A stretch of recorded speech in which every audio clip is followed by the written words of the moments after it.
how is India going to match up with China? Right, and I think throughout the day, you've heard different panelists bear different reasons for India being the next China or not being the next China. But I have this esteemed panel on my left and right.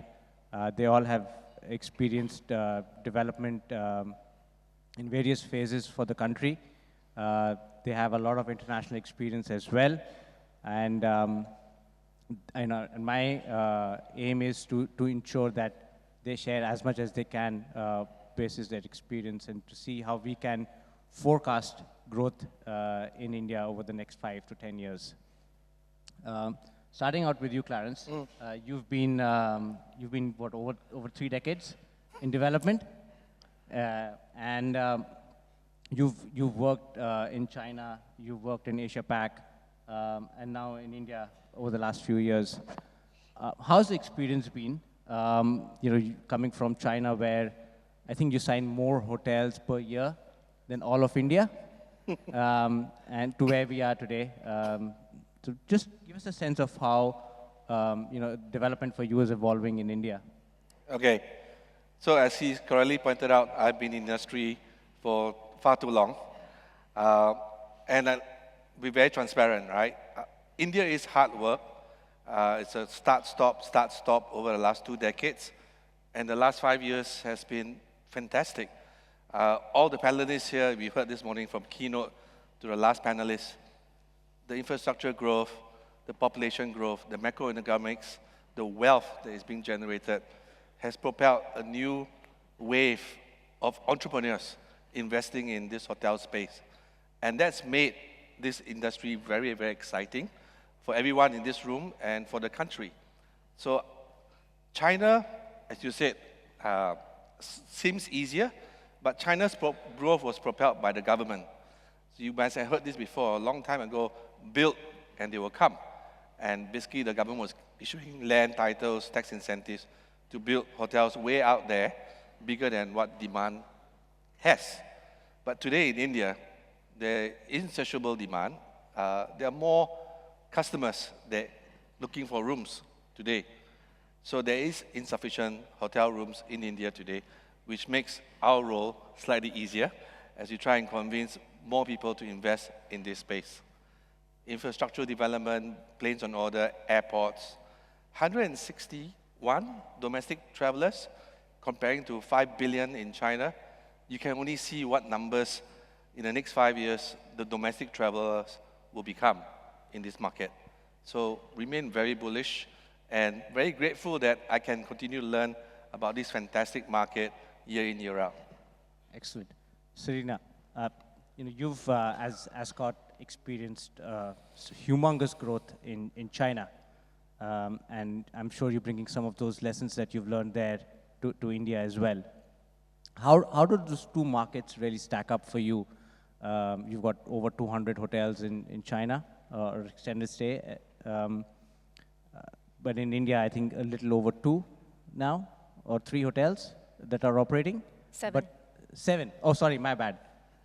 So how do these two markets really stack up from a growth perspective for you over the next few years? Yeah, so we started in China about 30 years ago with one project that was in Shenzhen, and we're now at about 230. In India, we're at 7 existing and 12 under construction. So I think from a scale perspective, there's so much more that we want to do here in India. But the interesting thing, I think, is that something that we've learned through our years in these large markets, right, or large economies, for example, in China, is that we really need to be true to our product and to our customers and to listen to their preferences and to adapt to the market. So when we started 30 years ago in China, it was in the extended stay, it was through service apartments, and the business then was really focused on embassy, diplomatic business, relocation, extended stay. If you fast forward it to today, the sort of segments that we're looking at now are so much more diverse. We are looking at relocation, yes, we're looking at long stay, but we're also looking at transient business. into our service apartments as well. So, it's for us to be adaptable, for us to listen, and for us to also evolve with the times in terms of what the consumers want and how we evolve our product accordingly. So when we first opened in China, our service apartments did not have any food and beverage, no meetings. If you look at our apartments now in China, we do. And so something to learn about India as well is that we need to be adaptive, we need to listen, and we need to evolve and to localize for the markets that we're in. So 3 major things that we did in China that we'll learn and apply here in India in the very bespoke manner is one that, about localization. So 98% of our talent is local in China. And what we've done is that we have also, trained them through our academy in Singapore. The second thing that I think we did really well in China was that we, through localization, we also went with, local OTAs, with local TMCs, using WeChat as a platform. I think that's really, really critical. Yeah, and I think the, third thing, that, we also did was to listen and evolve, right? So the same thing in India. We are just started. A lot more work to do. We just started, and for us, we are in India in the flex hybrid space, which means that we are service apartments, but also we do offer studios as well, where we can cater to both transient, mid-term, as well as long-term. So lots to do in India, and looking forward to more growth. Last year, we signed projects in Mumbai.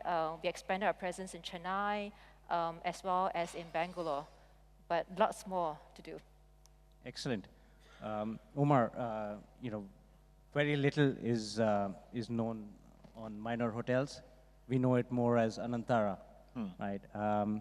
You've been on the road for better part of this year, attending. So how is the perception of minor hotels versus Anantara evolving, and how is this year likely to be for your group? Sure. Thank you for the question, and I want to thank the audience because everyone is accompanying us still today in the late time of the afternoon, so really appreciate that. So minor is experiencing a very good period of growth. Today, our portfolio has approximately 560 hotels in 57 countries, and we are more than just Anantara. We have 8 brands.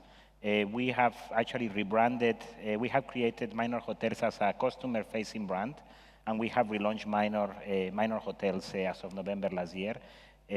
We have also launched our new web page where you can see the 8 brands that we have. From a growth perspective, global growth perspective, we have a very ambitious growth target where we want to open and we want to have around 850 hotels operational within the 3 to 5 years. India obviously is a big focus on that. However, at Minor, we don't aspire to be the biggest hotel operator in the world. Our growth focus is very much on quality over quantity, and our growth focus is very much is really into respecting brand integrity. So every of our brands is very distinctive from each other. Every brand has its own personality and its own place in the market. When it comes to India, 2024 was a milestone year for us because we opened our first Anantara in the country, Anantara Jaipur. The property opened 4 or 5 months back, 150 rooms, and is being extremely well received in the market, so we're very proud of that. On top of that, we have opened our corporate office here in India as well, in Delhi, in Aero City, where we have a team dedicated just for India, and we're opening as well a development office that will be ready from next month. Okay. So definitely the commitment towards India is there, and the commitment not only to grow Anantara, but to grow as well, our other brands, and I can explain a little bit more about our growth expansions here in the country a bit later. Correct. So you mentioned about quality over quantity. Is that a model for growth that you are looking at implementing in China as well? And are there any lessons that you can bring down to India? Yes. So in China, our growth is being a little bit different. What we did there is we created a strategic partnership with a local player. And with this strategic partnership today, we have 4 operational properties in the country. We have 7 in the pipeline. that again is the growth strategy that we have in China and in India is not just to open the portfolio and try to throw brands into the market, but it's a strategic decision on which brands we're going to bring into the countries. So for India, for example, we're focused on Anantara, Vani, and H&H collection as the brands that we want to bring here. In China, we have done something similar, and it's working out very well. Right. Thanks. Suma, 2024, it's been a great year, okay year, it could have been better. Well, 2024 has been a great year for the entire industry and definitely for Indian hotels. It has been one of our best years in the last many years. We have last calendar year, we added 85 new hotels to our portfolio, and we opened 40 hotels during the year. So it has been a fantastic journey for us as never before. Our portfolio by the end of last calendar year stood at 360 hotels with 123 hotels in the pipeline. You know, we work financial year, so even this year, as of February, as of yesterday, we have signed 63 hotels in the last 10, 11 months. And we have opened 23 hotels, so it has been a fantastic year for us. This year, the last year has also been special for us in many ways because we enriched our entire brandscape. We completely reimagined our Gateway brand and relaunched it. And today, we have almost 25% of our new signings as Gateway. So it has been great in terms of the acceptance and the launch of that brand. The last year also saw us completing the acquisition of the Tree of Life brand, which is a boutique leisure brand along with our partners, the Neotia Group. We also signed a brand license to the iconic Claridge's brand, and as of 1st April, we'll be operating the iconic The Claridge's in New Delhi. So that's the other thing that has happened. Besides just signing and growth, the year has been fantastic in terms of financial performance too. And as of December 2024, we had record 11 consecutive quarters of great profits, and with the revenue growth of over 16% and EBITDA margins of over 40%. So it has been overall a fantastic year for Indian hotels. That's very good to hear. And so you mentioned you've got 3 more brands that you've added in your brandscape. For the benefit of the audience, just share with us how do they fall in the hierarchy of brands that you have that you offer, especially Gateway, which is one of your newest brands. So we always had Gateway, and what we did was completely reimagined it and launched it as a full-service hotel in the upscale segment, both for city locations and resort locations. So Gateway operates both as city hotels and as resort hotels in leisure destinations. What we saw is with this whole growth in the Indian economy, there are new emerging markets in tier 2 and tier 3 cities in the country and newer CBDs and micro markets within metros and mini metros, where probably a luxury brand like Taj, you cannot justify building that given the cost of construction and the market dynamics and the pricings that exist.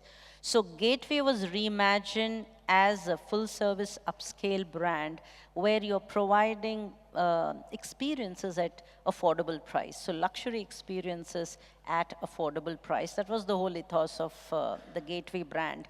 And the Gateway brand basically is, the entire design is to pay homage to the culture, the location, so it will be very connected to the place where the hotel is.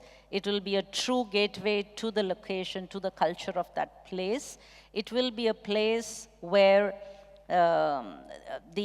customers will not only enjoy your stay experiences, but the local non-resident population of the city will find this as the hub or the gateway to enjoy your dining experiences and social experiences, because we have seen weddings and social events are big segment in all these markets. So Correct. Gateway is a brand that is going to cater to this need of the city. Whereas Tree of Life is a boutique leisure brand, basically having curated experiences in the leisure segment. So these will be small, very boutique hotels, which will really be, I mean, the whole tagline is you lose yourself in the resort to find yourself, right? So it's more focused on the leisure space. And we see huge opportunities for both Gateway and Tree of Life. And our aspirations are to ramp them up to at least 100 hotels over the next few years. Interesting. In November of 2024, you released your growth strategy for the next 5 years. And that's in line with the GDP target doubling as well for India. You've committed to sign or have a portfolio of over 700 hotels, yes, if I'm not mistaken. That accounts for about 70 to 80 hotels per year. Is that a space you think there's enough demand and growth available amongst all the brands that you have? Yeah. So, the IHCL has had a very interesting journey in the last 7 to 8 years, starting with Aspirations 2022, where we first said we are going to have at least 15 new projects each year. And from Aspirations to a reset we did during COVID, to Avan 2025, where we said we will grow to a portfolio of 300 hotels, which we met the targets well ahead of time. And we're still in 2025, and we're already 370 hotels. As of November, we announced the Accelerate 2030, where we said we will double our portfolio to at least 700 hotels by 2030, of which at least 500 would be in operation, which means we're not talking of just signing hotels, but converting them into hotels that are in operation. And these will be across the entire spectrum of luxury to mid-scale. And what we are seeing is a huge market at the two ends of the segment, at the luxury end and at mid-market end, with both our Taj and Ginger brands. We're expecting to have at least 60% of this growth coming in these two segments. And the balance, that's Taj and Ginger, both with at least 200 plus, so almost 450 hotels will be in the luxury and the mid-market segment, and the rest 40% spread across the upscale brands that we have, that is Vivanta, Gateway, and our boutique brands is Tree of Life. So that is a huge aspiration, and honestly, I think it's just reflective of the kind of growth that we see in the market and the kind of confidence that we have in the hospitality industry in India, and that's where we don't see this as an enormous target. I mean, already last year we signed 85 hotels, and we're already 63, and we have another month to go. So we don't see this as an insurmountable. We also see that some of it will come through inorganic growth in the future, and there will be to some extent consolidation at different ends of the market. And we are basically, this thing is a bold step towards realizing the potential that we see in the Indian hospitality market. Interesting. Clarence, you on the sidelines of the conference announced 2 platform deals, one for Hampton by Hilton and the other for Spark. We've had 2 lovely rooms being put outside. Thank you. Although it was a bit cold outside, so we couldn't get a good night's rest. But share with us your thoughts on unleashing these 2 platforms. How do you see that growth driving Hilton's objectives in India? Okay. So these are lessons that we've learned from the past and things that we can apply here in India. One of the things that worked well for us in our China growth story was to identify the right business partners. And in our growth in China, for Hampton and for Home 2, we found two different partners, both different backgrounds, one state-owned enterprise, one an entrepreneur, who's able to help us firstly deliver quality assets into the market that is consistent and deliver our guest experience. So that's what they did for us. The second thing that we learned is that we have to continue to invest in our brands and regionalize as best we can.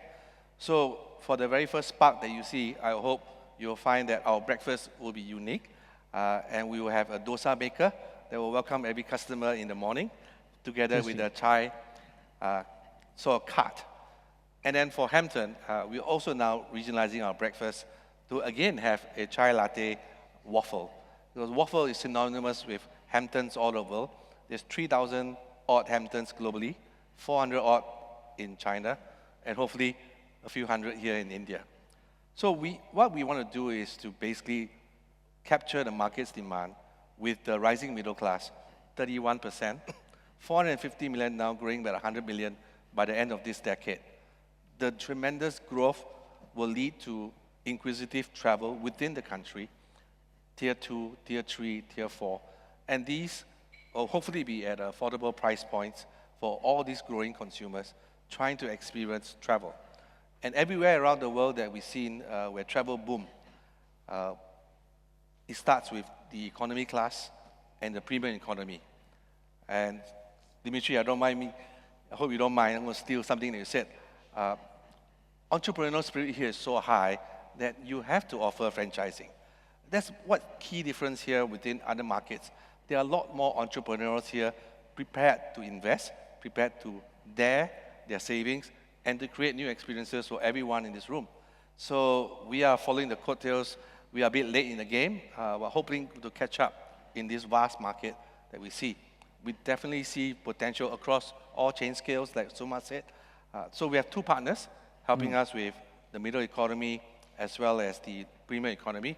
On our own, we will drive Hilton Garden Inn all the way to Waldorf Astoria. So be prepared to see more of our brands coming through. We have a small estate of 31 hotels, but we have a long-term ambition to put our claims here in India in the next 10 years. Is that going to be 700 hotels as well? No, I won't commit to any number, but we have a very deliberate strategy on a long-term basis. We definitely have to look after our short-term needs, keeping our talent, growing our talent, keeping our customers happy, fixing our relationships, and growing with our partners, which is why I think appointing Olive by Embassy and now Hospitality, we have two anchor tenants to help spearhead our growth and to build our momentum here in India. Excellent. Serena, you've over the years, Ascott has tried to diversify its portfolio through acquisition of hotel companies and co-living spaces.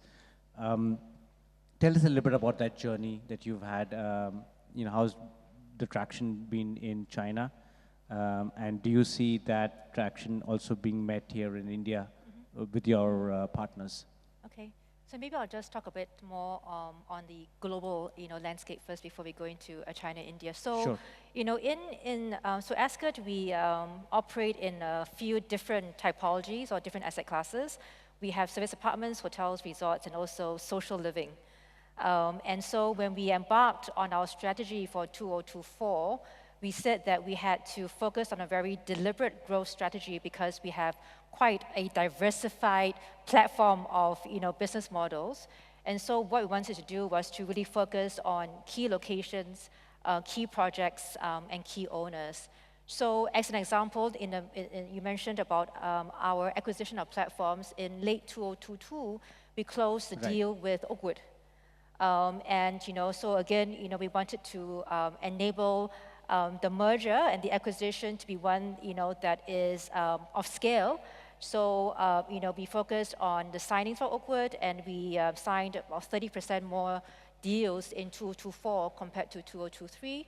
And we also pushed out, Oakwood Premium, in key locations like Singapore, Shenzhen, Bali, and Adelaide as examples. So you know, we also have the social living brand, which is Life. When we first started Life, it was really a residential select service brand in key city locations. We felt that there was a need to go to resorts and full service. So last year, you know, we focused on, you know, for example, signing deals in London, in the UK, in Bali again. You know, we also put a lot of work, you know, to push out our loyalty program. And so with that, we also said that, look, we needed to sign more luxury projects. We signed a couple in UAE and also in KSA. So back to the China and the India strategy is that, you know, we have built our brands. We have, you know, built the hub and spoke for us to, you know, deliver both in terms of, you know, international arrivals as well as the domestic, you know, built up.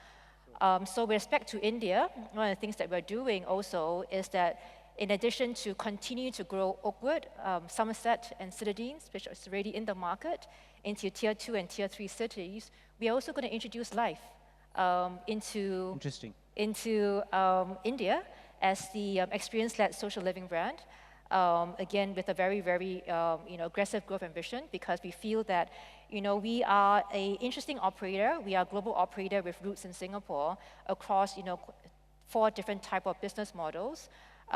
There is a lot of competition, you know. I think there's space for all of us, you know, on this stage to live comfortably and happily together, but we also need to define where we can add value and where is the niche that we can play. And so for us in India, really, it is the flex hybrid. So, you know, focusing on our strength in extended stay and also, you know, leveraging our transient play as well, so that our brands are able to meet all stay objectives and all lengths of stays, at the same time leveraging on the strength of a Life brand and introducing that into India as well. Because, you know, while Life is 5 years into its birth, globally, you know, we have had, you know, stellar, very, very strong lives in all the key locations.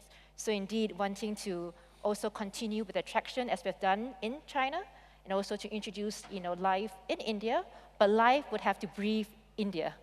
And so we'll be doing work to localize Life for this market as what we've done in other markets as well. Interesting.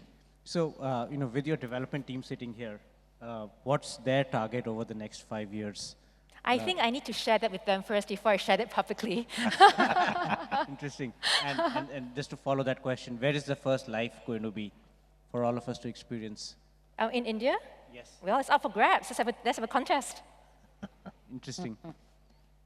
Omar, you know, you've had your first hotel open up in Jaipur. I'm assuming that's a management contract. Correct. Right? We've known minor hotels to have huge backing globally from an investment perspective. So two questions really. Are you looking to deploy capital in the country? And are you looking at other forms of growth, strategic growth, apart from management contracts here in India, to push development? So yes, maybe let me first talk about our portfolio. We have, as I mentioned before, we have 560 hotels. 1/3 of that portfolio is owned by us. How we started actually is by many people in this room by developing and contracting operators to run properties for us. And then because we acquired NH Hotels in 2018, we have a very large part of the portfolio, 1/3 as well, that is lease business. And then we have the rest of the portfolio, the other 1/3, which is asset-light management business. So rather than we talking about asset-light, in minor we tend to talk about asset-right. And we, because of the mixed portfolio that we have, we certainly have an owner mindset when we are looking at properties. And that goes from development cost to owning the P&L of all the properties that we operate. So our focus in India at the moment is to grow 4 brands. Our first brand that we want to grow is Anantara with Jaipur. Jaipur was a very strategic and mindful decision. It was a brownfield development. When we were trying to grow the brand before in India, many people were asking us, okay, we know Minor, we know Anantara, but do you have presence in India? So that was very strategic for us. But Go ahead. No, no, absolutely. I Yeah. think it was surprising to see you open a hotel in Jaipur and not in any of the top 8 markets that we have. Yeah, Jaipur was it was fitting very well the bill for us because one is the property is very much with the brand standards, with the brand ethos of Anantara. Jaipur as a city is strategic, has, as we know, fantastic assets, a rich cultural heritage, and they will allow us exposure both in the domestic and international market. So definitely this property fit the bill very well, and it allows us to convert very quickly. Are we looking at doing greenfields? Definitely. We have a two-tier approach or two-road approach for Anantara, for example. That will be one is going into the urban market and going to gateway cities such as obviously Bangalore, Mumbai, Delhi, etc. Anantara has 53 hotels globally, and 40% of our portfolio is actually an urban portfolio. Many people relate to us just as a resort sort of brand. But then we have other brands that will add value to the market here, like Avani. Avani is our premium lifestyle brand. That brand could go into first, second tier cities as well-established leisure destinations. And then NH. NH is our mid-scale brand. NH will allow us to penetrate markets that are more business hubs, first, second, third tier cities in the country as well. Interesting. So in yesterday's conference with the owners, we as HVS made a bold prediction. The next growth segment for India is going to be in the economy space. Right. So I'd like each of you to make one bold prediction as well and share it for the benefit of our audience. Starting with you, Clarence. Well, I think my bold prediction is that everybody that has a prediction out there, India will smash it well ahead of time. And for me, to put my bet down, I think we'll definitely hit 3 million rooms in India by 2028. Wow. From 170,000 keys today, that is a bold prediction. So you'll play a big part of that. Yeah, that's true. I think a bold prediction, there was some talk in the morning today, and it said by 2047, we are looking to 10x foreign arrivals into the country. So I think that's going to come true, according to me. I think that's going to happen, given the pace at which the country is growing, the way the economy is growing, the way infrastructure is growing, and the demographic dividend that we are all expecting to see and benefit from. And also India has multiple things to offer, you know, other than business. You have spiritual tourism, wellness, and I think there are just many, many reasons for people to come into India. Sure. Also with rupee going to depreciate, and they're saying that it might just become 100 to a dollar, I think India is going to become an attractive destination for a lot of foreign tourists to come. And I'm hoping that, yes, 10x by 2047, and if that's true, then by 2030 at least 4 to 5x is what I think would happen, and we will all benefit. Yeah. Excellent. I mean, if the Mahakumbh Mela was something to go by, clearly I think those targets will be met much faster. Omar, Serena, for your predictions. You want to go first? Oh, thank you. So we talk about India being very entrepreneurial, and also about technology, very high technology adoption. We also talked about India having very warm, hospitality. So my prediction is that somehow India is going to start the new wave of hospitality, warm hospitality through robots or through, interesting AI or technology. Interesting. I'm not sure if we are all ready to accept that as well. Yes. It's a bold prediction. Bold prediction. Correct. Omar. From my side, I think that meaningful branded residential developments are a huge opportunity for India, and that's going to continue to grow. And what I mean with meaningful branded residential developments is just to have mixed use, hotel and resi, but the resi not just to have a brand stamped into a building, but what is the brand really bringing to add value to this development. So for us, we're looking at creating a wellness living, and wellness living for minor is truly going deep into providing a healthy lifestyle as you buy a unit. So for example, we'll have lighting in our units that will help you control your circadian rhythm. You will have red light in your mirrors, so as you are brushing your teeth in the morning, you can treat some of these wrinkles that we are getting as we're aging, magnesium filters in the water, and then that complemented with wellness facilities within the property. So the reality is that all of us want to feel good, we want to look good, we want to live as long as we can. So why not, for us as hoteliers, try to help humanity deliver that better quality of life? So that's one, and the other one is talking about quality of life, will be assisted living. But assisted living in a meaningful manner as well, in which we deliver experiences to that generation as well and to that demographic. So that's another thing that we're very keen to look at as well. Correct, and both these segments are fairly new to India as well. Branded residences has certainly caught a lot of attention, but that's a topic for another time. Yes. Thank you so much. Thank you so much for the panelists over here.